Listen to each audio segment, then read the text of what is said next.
Hey there. I hope you can hear me, because I'm talking about things whenever I mention something political or about the West or about the church. I'm not viewing this through a political lens anymore. I used to view politically, and then I viewed culturally. Now I'm viewing things kingdomly. And I'm not saying that I have everything figured out, but what I am drawing a correlation to is I'm telling you things like feminism, I believe, came from the church. Because if you look at feminism, and it's as a matter of fact, like I have on one side of the people I talk about feminism, politically speaking or culturally speaking, are going to get upset with me for thinking that I don't want them to have a good job. I want you to have a good job. I want you to go out there and crush, do your thing. I don't care, and then on the other side, I'm talking about the West, I'm talking about the church, I'm talking about Christian conservatives. And I'm saying that if feminism, this independent, all the women who independent, throw your hands up at me, that came from the church. That's what I'm saying. That's what I'm alleging, is that whole independent spirit came from the Western American Christian church. The whole idea that we're going to do the work of Christ and not be it. And which I think is fascinating, and you can get offended if you would like, but I think that would be to miss what I'm saying wildly for the sake of politics, which is silly at this point. If you can't look at politics and see how insane it is, then it's silly, because all politics is doing right now. In fact, you go back and look at like all my favorite artists, save a couple, went and posted about their black square for George Floyd, and they told everybody that and my whole thing was like, oh, so y'all weren't listening, and now y'all are telling us that you're going to listen, and the way you're telling us you're going to listen is by saying I'm not going to talk. So you're saying that you're not going to talk and that you're going to listen. Did anybody come back, which is ridiculous, did anybody come back later on and say, hey, this is what I learned? No. Outside of just some jargon, there's nothing was taken from it. Nothing happened. And it's like everybody, it bothered me at the time, because it was like everybody's like, I had to sit there and watch George Floyd be murdered. I'm like, no, you didn't. You didn't have to sit there. You're conditioned to wanting and needing to see everything that happens online. That's not how you're supposed to be. And I early on sought out, I couldn't find the video, even though I wanted it. I sought out the audio of Nicholas Bird being beheaded, because I thought I needed to experience it as an American. But you know what that did? It gave me an irrational fear. It gave me fear, first of all, it gave me fear, and then second of all, it gave me an irrational fear of Islam and Muslims. And I'll give you a good case in point. You know who it is in England that was showing up to stop all the sex abuse of children? All the abuse of children in the schools? Do you know who it was in England? Everybody complains about all the foreigners. It was the foreigners who showed up to... And so, here's the thing. It was the foreigners who showed up to protect the children. And yes, some countrymen did it too as well. But it was at this clash of race, which is so silly, especially at this point if you can't see it. And I hope you can see it with the right lens, because when you do see it, a lot of people, if you continue to look with a political lens, what you're going to see is, you remember the 1%? Who is the 1%? And who is the 99%? It's not whites and blacks. I'll tell you that much. It's not Hispanics and blacks. It's not Asians and whites. It's not any demo like that. No, it's class. It's class. It has nothing to do with race. The 1% uses race and racial division on the 99% so that you don't look at the 1%. That's the whole thing. And they like to act like it's a race issue when the whole thing is a class issue. And this is what the French people found out, and that's what the French Revolution is a class issue. America's obsessed with race. But if Americans ever find out with a political lens, it's going to get violent. It's going to get violent. And that's the only way there is to it. Because all of a sudden you got the Bernie Bros, the BLM, you got the Trump Q people. These are all the same people.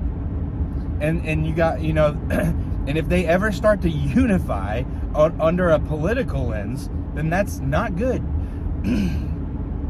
It's going to be all in the name of justice, but God's justice, God's vengeance reestablishes people.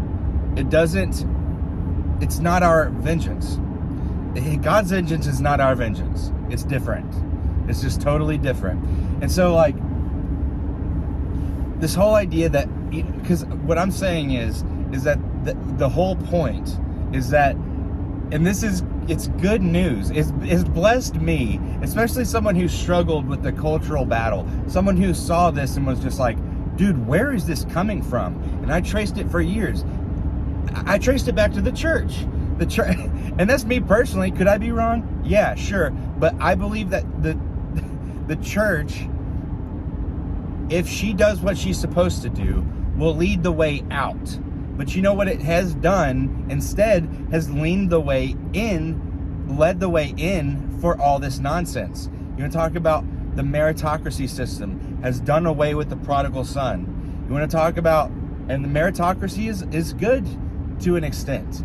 To the extent that it doesn't get rid of the prodigal son. To the extent that we don't come the older brother and the prodigal son. Right? The one who begrudges the younger son for not being well. Like the same. Just go. Just God bless.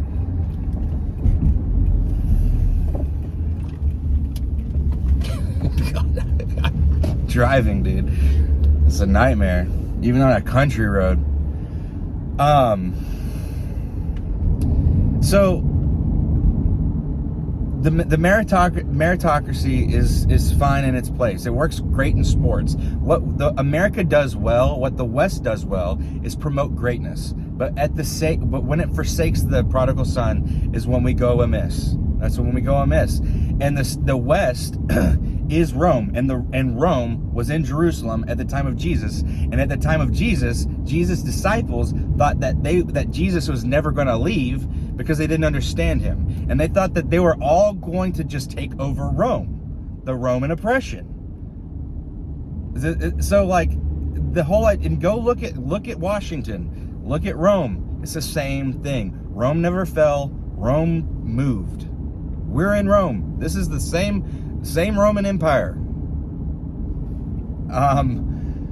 The philosophy evolved a little bit. The forefathers did a fantastic job with what they knew how to do, but it is not the end all be all. Thomas Jefferson is not Jesus Christ. And if we can't see that, then the Western church is in trouble. But it's not. What I'm seeing, though, I'm telling you, I'm seeing a great move of the Holy Spirit in my own heart to see things better, to understand things better. And I really hope that we do not get caught up on like little things like if I talk about feminism, you have to understand that there's no feminist I've ever heard, and I've listened to them all, that has ever said, I want to equalize women's position in the sub pump business. I want to equalize women in the roofer industry. I want to equalize women's place, because it's like, that's not happening. And nobody wants that. I mean, it's like, and I'm not dude, I know farmer girls, rancher girls, I know girls that bust their ass, that go out and lift heavy stuff, and they do, but there's just some things, and it's a matter of fact, that there are exceptions, I suppose. There are small men, and there are large women, if I may say that, who can lift heavier things than some men. As a general rule, you know what a bell curve is. As a general rule, men lift heavier things than women. So in a labor force, you're going to get more men, and you do not have women advocating for women's rights in the manual labor force. It's not that. They want the STEM jobs, which is why I drew the correlation, which, if you can see it, is a bridge to understanding where we've all gone amiss. Not just you, me, not just America, me, where I've missed it, where I've missed the mark on it. And so this is a great revelation, I believe. It's a great time of revelation. So if you can see it, like the church they want to get into heaven, right? They want the high status. They want the status, but they cannot do the manual labor of Christ. They cannot be the spotless Lamb of Christ. It's impossible. But we want that status.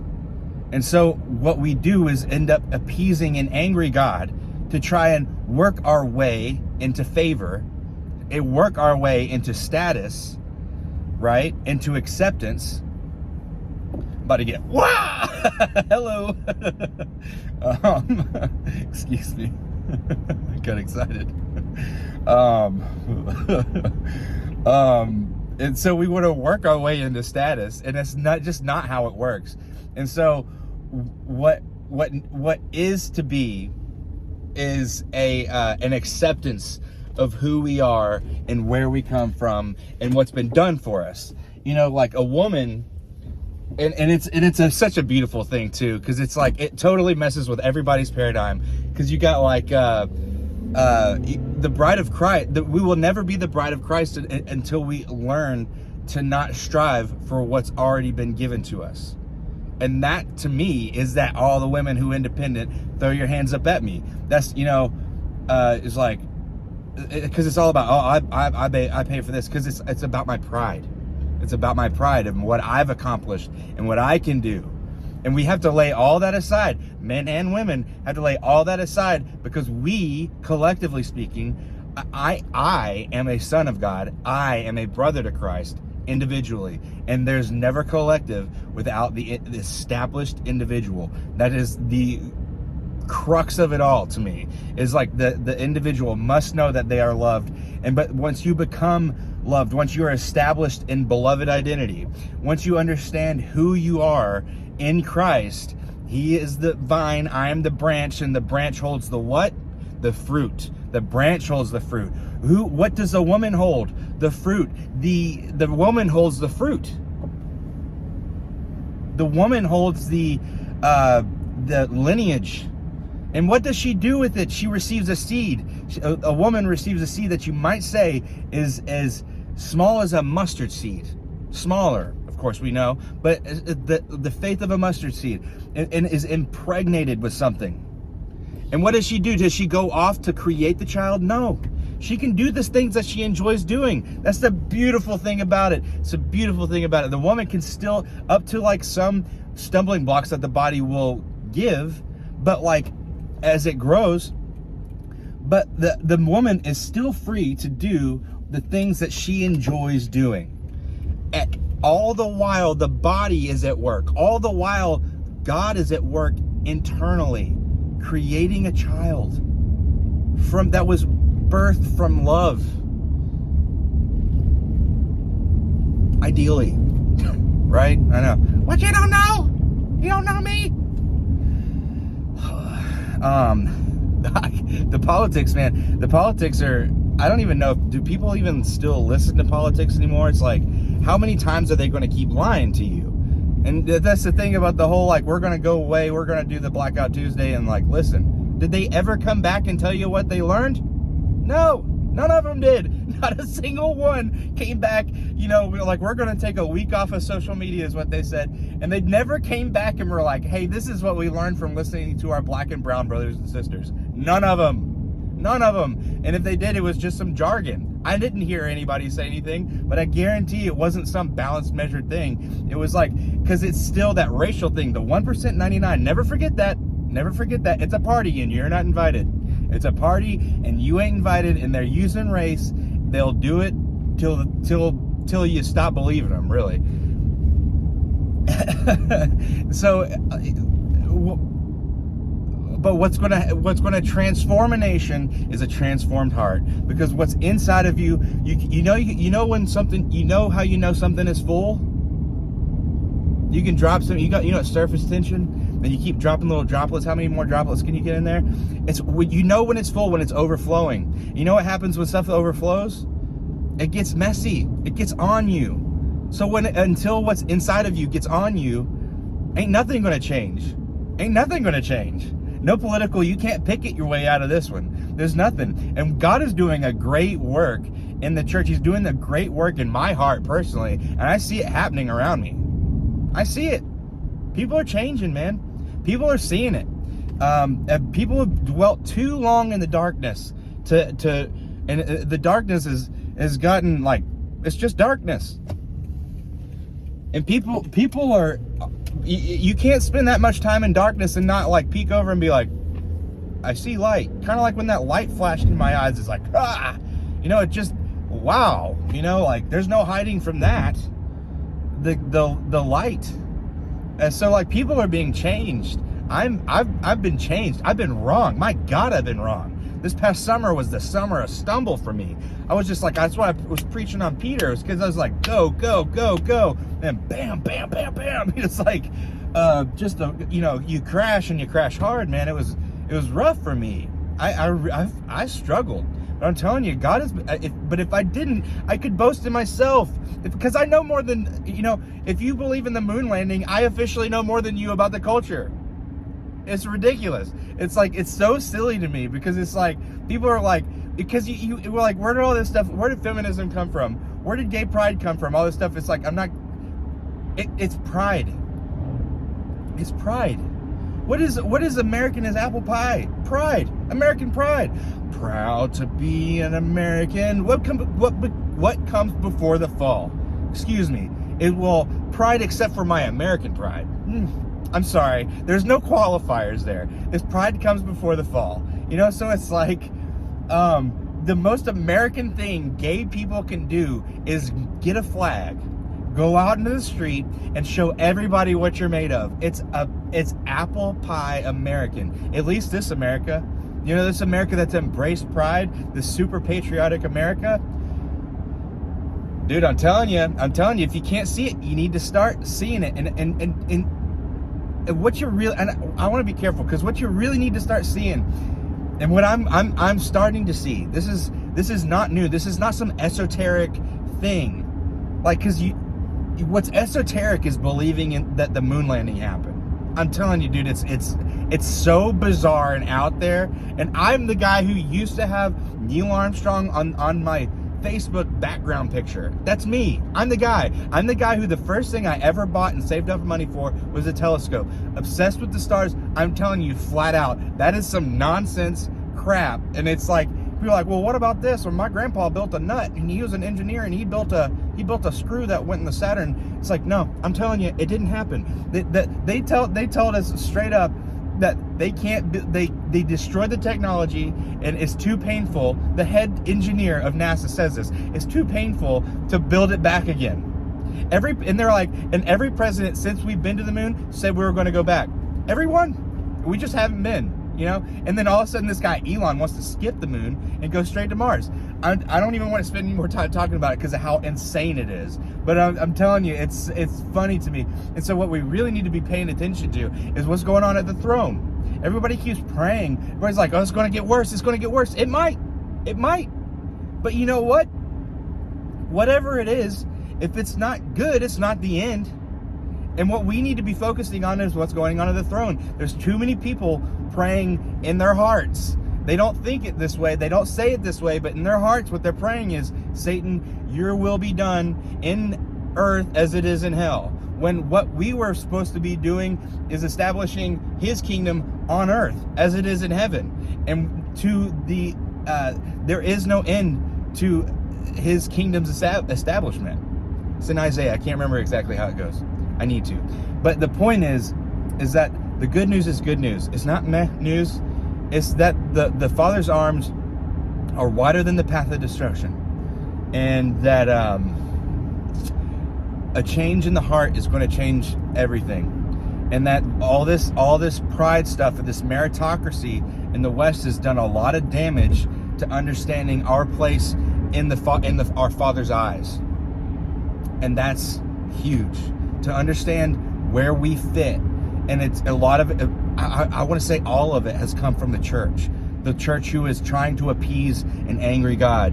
When Yeshua is who came to fix our broken image of God. And what did he do? He gave us a new commandment, he says. And what the new commandment, he said, was love one another as I've loved you. And by this, the people will know that you're mine. You know what he did right before that? He washed the feet of Judas.